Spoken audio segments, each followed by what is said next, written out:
Dalawang bata ang pinutulan ng tig-4 na daliri matapos masabuga ng pinulot nilang paputok. Isang lalaki naman ang nasabuga ng paputok sa mata. Yan ang aking sinaksihan. Nanood lang at hindi naman kasama sa mga nagpaputok si Carl Joseph, pero sinalubong niya ang 2026 na iisa na lang ang mata.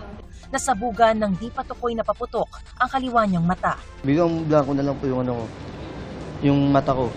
Yung impact po ng paputok, tumama po sa mata ko. Sobrang lakas po. Pag gano'n po sa nagdugo na po. Kapapanganak lang daw ng asawa niya at siya naman ang naospital. Kaya nanawagan siya sa mga nagpaputok na nakadali sa kanya. Sumuko po sila na na para pagbayaran nila to. Para tulungan lang din po ako pangpagamot lang po. Makonsensya naman po sila. Labis naman ang pagsisisi ng batang ito matapos mapuruhan ang kanyang kaliwang kamay nang napulot niyang paputok. 4 na daliri niya ang kinailangang putulin.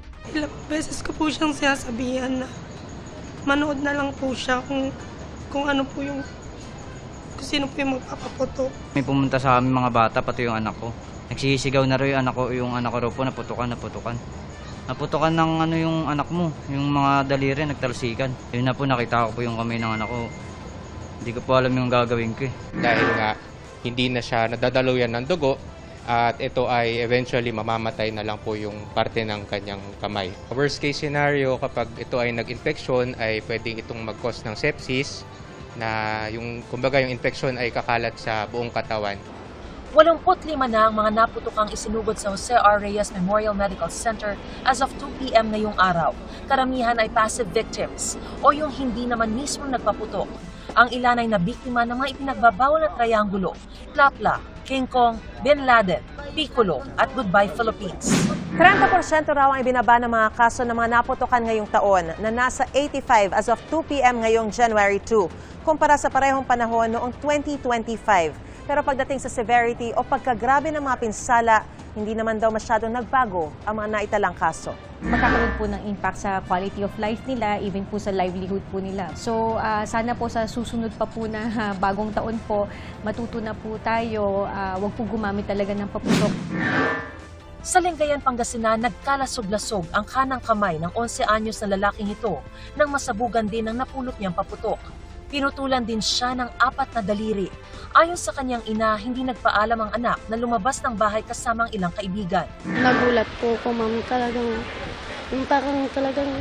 parang halos umakyat ng dugo ko na halos matumba po ako. Kasi sa binalita po nila.